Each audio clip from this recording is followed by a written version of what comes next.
banyu ewu Igbo chụba fọsọ Igbo ka iwe n'obi nwanne na Igbo fuo na Chukwu Igbo niile ka m na-abịa Igbo chụba fọsọ Igbo ka iwe n'obi nwanne na Igbo fuo na Chukwu Ilo ndụ na Anambra Igbo fuo Ilo n'Imo steeti ye Igbo fuo Iro no 42 Igbo fuo Iro na Ebonyi steeti ye Iro na Abia steeti yo Igbo fuo na Igbo fuo na Chukwu Igbo fuo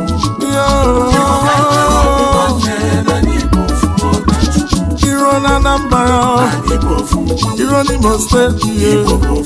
Iro no na 042 Iro na Ebonyi steeti ye Iro na Abia steeti Ani tabofu na Chukwu Ewele bi nwanne Imani chaka mebe Igbo niile na-ebofu na Chukwu Nne tisafa n'ebe na kiti Igbo obi Igbo ịchaka ebe Igbo niile na-ebofu na Chukwu Nne tisafa n'ebe na kiti ayo Ayo Idenu Amala seliwe Ịchakike n'ebenu Okwu na bụ Igbo bụ eziokwu Ịma na onye nwere ntị ya nụrụ Igbo ka nwere obi nwanne maka anyị zara unu nne ntisa ife ntisa meela n'Igbo eliga siri kọlụ ife meela n'Igbo eliga anyị zara nne ntisa ka udo eche n'ugwu ịma na okwu na agwa Igbo bụ eziokwu ịma na onye nwere ntị ya nụrụ nje ị na-akpọ onwe gị nwafọ Igbo n'ifuru Igbo n'anya mana gị na nwanne gị mekọ iwe omemisteki yo ịkpọrọ ihe onye Abakeleke isi n'osi Nsụka n'ọbụ onye ime obodo nwanne wụcha ntị gị ọfụma na Mujitani wee bịa ya n'ihi onye si gị kwuo ịbalụchi ego ọdị onye ntịsa adị Igbo chụba n'ọsọ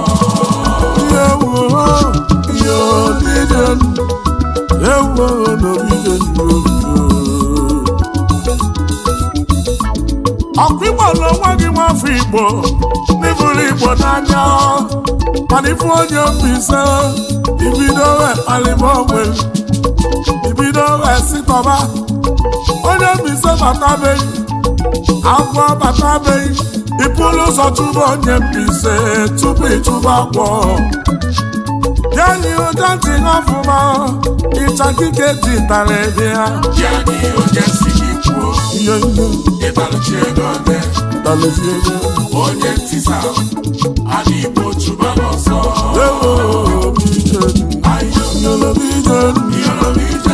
ịchakike nọ n'ebe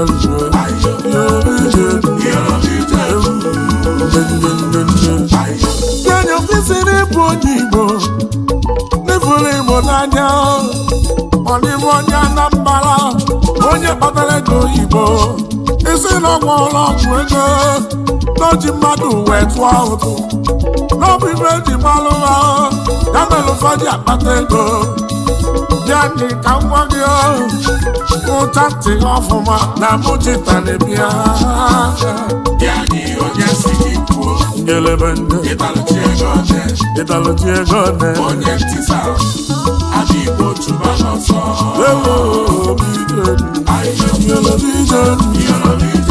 ịchakike nọ n'ebe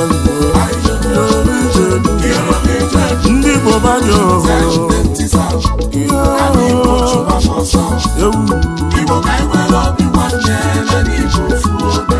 Igbo bụ Igbo ka na-agba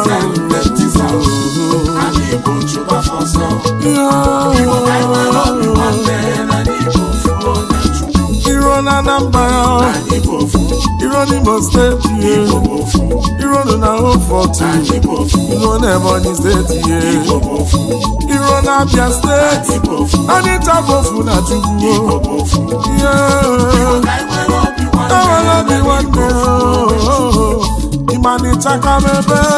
Igbo niile na-ebofu na Chukwu Igbo obi Igbo ịchakebe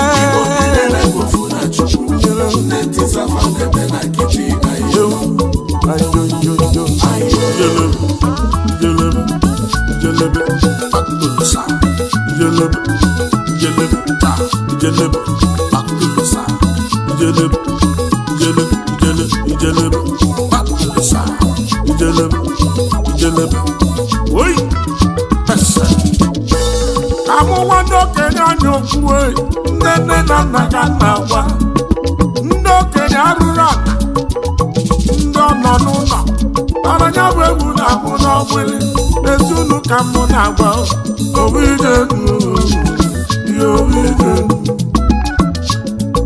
ife nọ bụ sọsọ ị na-akọrọ mụyi ibe mere gị na Ebonyi steeti nke mere gị na Anambra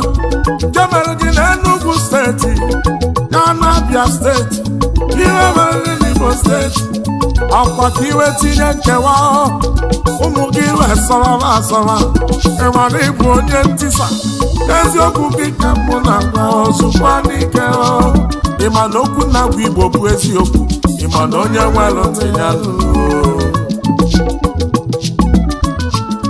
ntisa melụ n'ala Igbo ije dị siri ike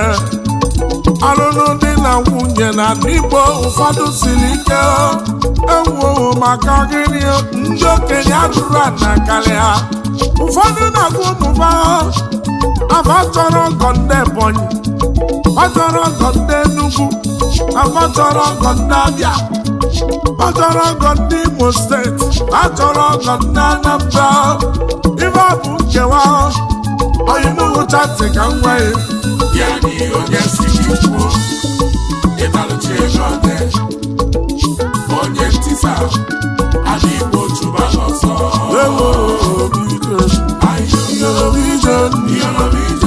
ịjadike nọ n'ebe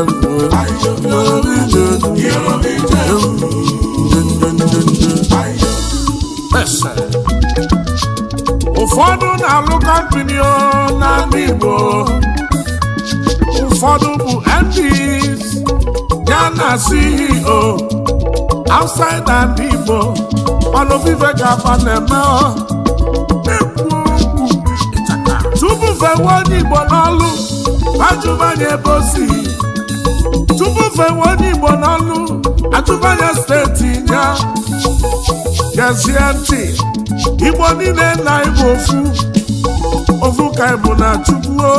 biko zalụnụ ntisa ife ntisa na-ebute bụ nkewa ọ bụ ntisa na-ebute nwanne achụba nwanne ya nwanne ezebe nwanne ya nwanne akọkọbọ nwanne ya ntisa adọka ewu n'orije ayorije ụfọdụ ndị Igbo na-agbafu nwanne ya ebido wee sụba alụfa asụsụ ndị ugwu asụsụ ndị ofe mmadụ ọkwa sọsọ ka ilie nwanne iwe wee nata ego nwanne na-ekwu ịtani dịcha aka ji ịtani wee bịa ya n'ihe onye si gị kwuo ịtalụchi ego ọdị onye ntisa ala Igbo chụba n'ọsọ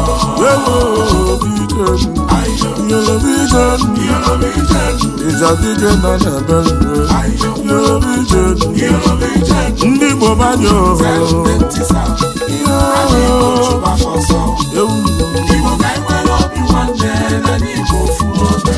Igbo bụ Igbo ka na-agba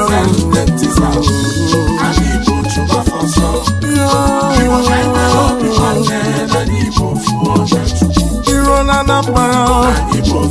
iro n'Imo steeti iro na Oforto iro na Ebonyi steeti iro na Abia steeti anyị ntabofu na Chukwu enwere obi nwanne ịmana ịchaka n'ebe Igbo niile na-ebofu na Chukwu Igbo obi Igbo ịchaka ebe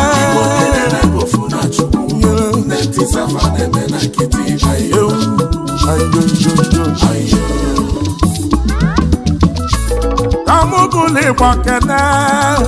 nneọma jide ebube na mmadụ bụ na afịa zụrụ na mmadụ bụ na ife na-aga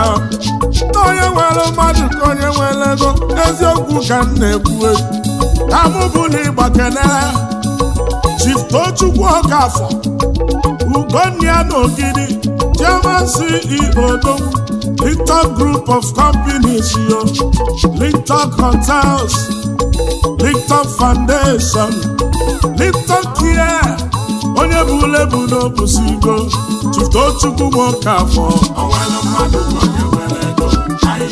ụtụ maka anyị jee na Panama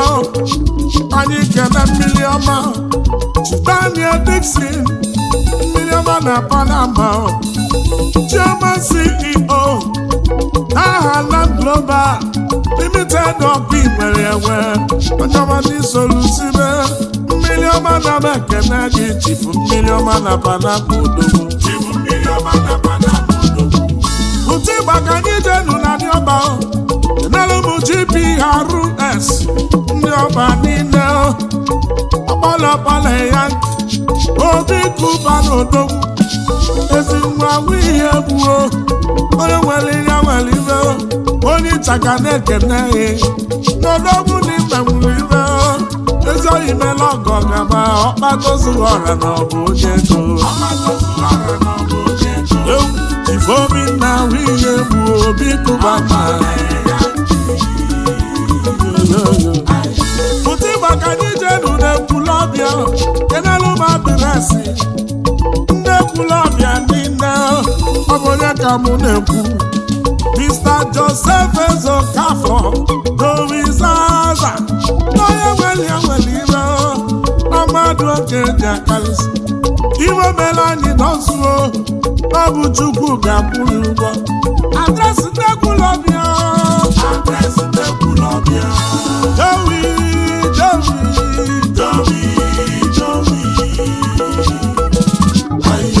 kedu maka national anthem ndị ụkọ n'ime ọ bụ onye ga-abụ na-ekwu na n'ụwa odogwu Mr. Cletus Ọrọgwa ego na-efefe Igbo n'umekene Chairman CEO Zen Apartment Tego Communication odogwu na omenwuli ibe tụọdị ego na-efefe mepụrụ ụmụ ogbenye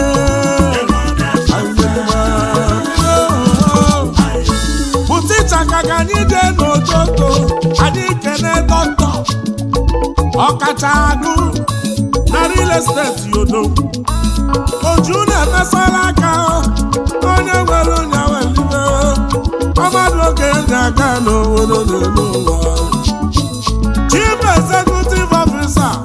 Storia Cresom Sodo ya na Netcommercio nwoke nọ mmewulife wachi na-emele joto ezemọgọdọ joto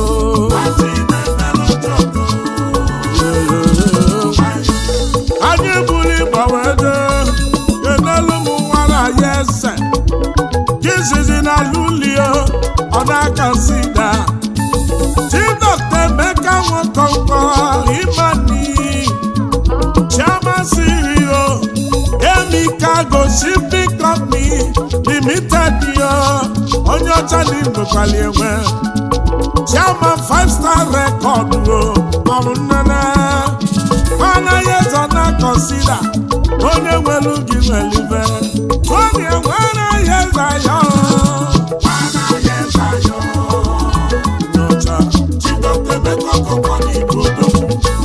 anyị jee na lulio anyị kenife Dr. Henry Ike Ojigodemogo Mining Company ọkụ ịna-azụnye akasiki ime nwulife ịmana ibute gosi gị ezi nwa merigbo ife n'ala ife oyimumelọkọ kabane n'ụwa ịmana isosibe ife n'ala ife ọnwa n'ala ife ndị Igbo banyụ Zelu ndị ntisa Ala Igbo chụba fọsọ Igbo ka anyị nwere obi nwanne na Igbo fuo mechu Igbo niile ka m na-agba Zelu ndị ntisa Ala Igbo chụba fọsọ Igbo ka anyị nwere obi nwanne na Igbo fuo mechu Iro na Anambra Iro n'Imo steeti Iro na Oforto Iro na Ebonyi steeti Iro na Abia steeti Anyị tabofu na Chukwu Awala bi nwanne Imani chakalebe Igbo niile na-ebofu na Chukwu Ndị ntisafa na-eme na Igbo obi Igbo ịchakebe Igbo niile na-ebofu na Chukwu Ndị ntisafa na-eme na kichin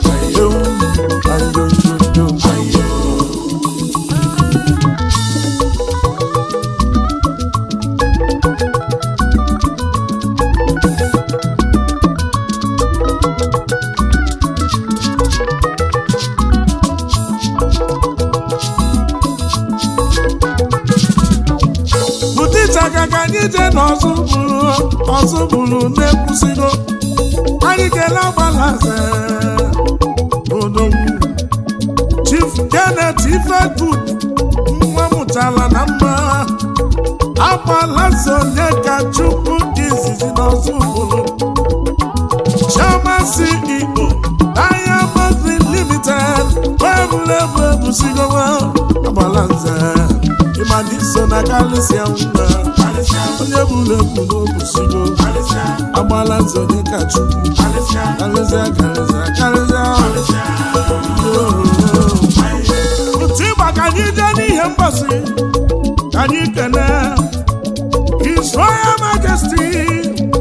Eze Bukonu Nkwọ ihe nwanọf ihe mgbasi odogwu odozi obodo ihe mgbasi Eze Ugwumba Chairman CEO Soyi Eze ndị Igbo kisizi na Benin Republic odogwu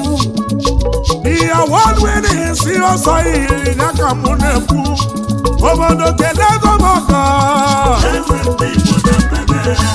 Dr. Bukonu Nkwọ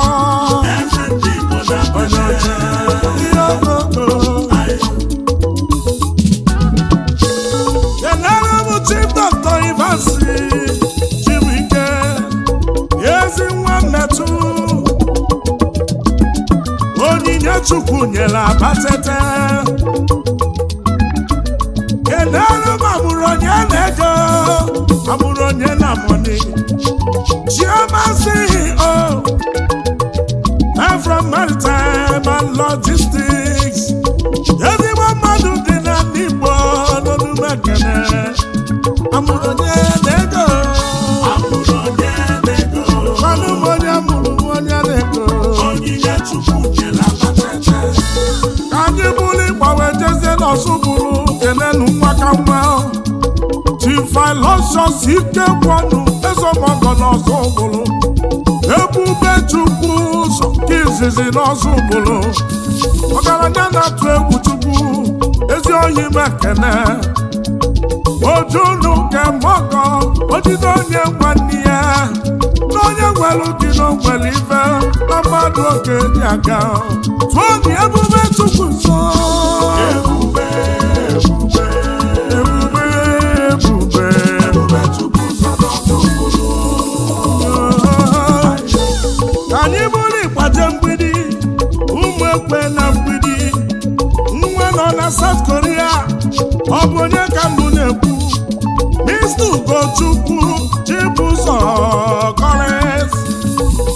Chairman CEO Chivera Ventures Limited nwata mmalụdozi akụmotos n'Olumekene ịchaka na-ekene onye nwere ugi nwere mmadụ ọchịrị nwata mmalụdozi akụ ọchịrị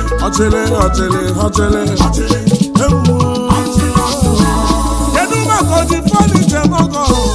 ọ bụ onye ka mụ na-ekwu Prince Felix okwu dịrị ogwu oji fọniche mọgọ n'ezi oyi mekene CEO, Top Class Interior Limited, Office and Home Furniture, Ezoyiki Nemebe, Oji Furniture Moko, Oji Furniture Moko, Prince Felix Okudirogu, Oji Furniture Moko, General Julia Moko Noba, Chibosa Hokonkwo Hodogu, General Bevan Nianoba, Odebulebu Wadne Mandobu Sigo, Chama CEO, AKK Staffing, LFC, na Chicago, Nagu Madu di Kanegu Alusi na Kibazuwa, Onye Nweli Ive, Amadu Kedi Kalisi, Eze Nianoba, Osa Okonko, Eze Nianoba, Kenalu Mobiada Dana Nimo, Chief Emeka, Chiwobu, Chama CEO, ABV, Global Services Limited, Onyamani Mwelewe, Mwamutala na Nimo, Wechenye Chichi, Wechizenye Obiadada, Banya Obiadada, Obiadada na Nimo, Obiadada,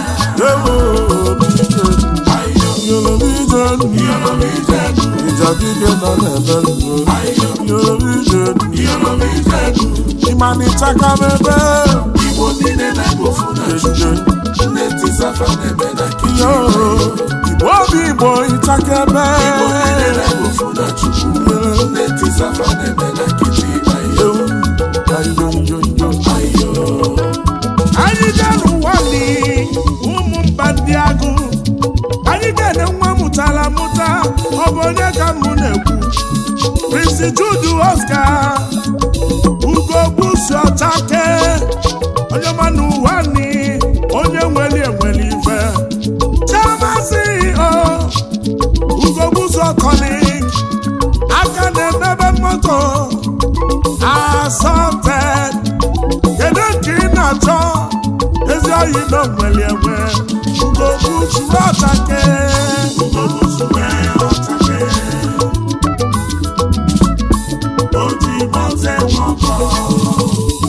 ọlọ́bọ̀dọ̀ gẹ́tì kágbági kínúlù na ntị, mgbe nkwụsị na be egwu na mekene rọndọga nne melụ na na-eti egwu na-etisi egwu ike, kelere m Panteka ike nga ọgba eru, ikenecha ikenelu m transfọma ndachina transfọma ndị agụata, Chief Emeka Otigba Odogwu, Kenelu Motando na-akọkwa ọgaranya na-atụ egwu, Kenelu m Ifeanyi anya akọkwa bili, Low Money Records, nwa mụtara na mma, ọnwadu mụọna Odogwu nwa gị bili, akụ n'alisisi na Nnewi n'Onumekele yo, osisi ọma bụrụ na na-edo FIT Oyilanja, kedu maka Obiego na China,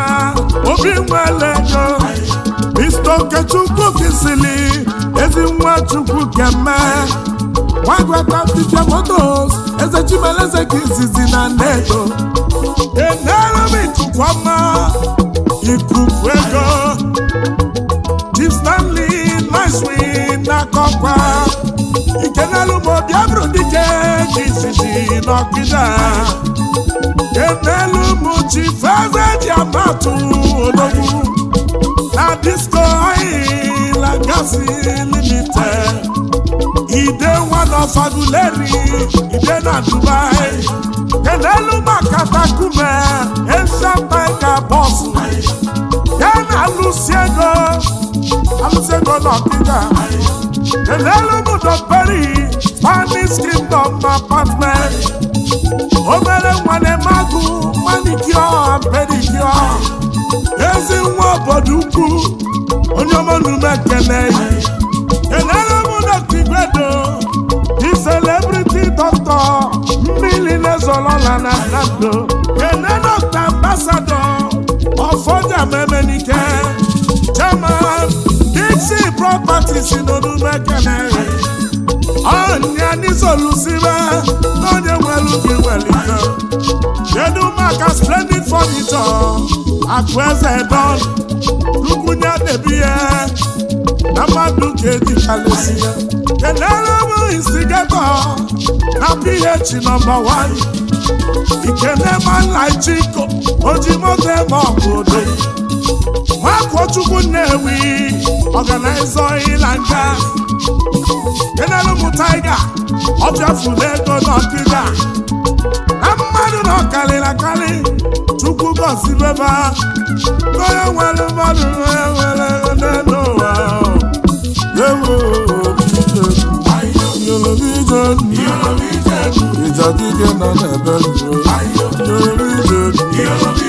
Ndị Igbo banyo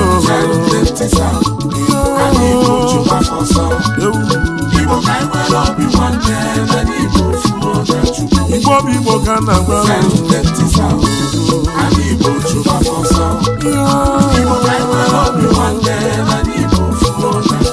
Iro na Anambra,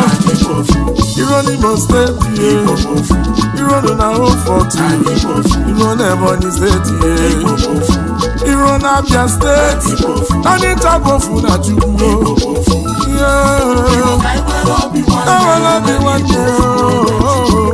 Imani Chakamebe, Igbo dide na Bofu na Chukwu.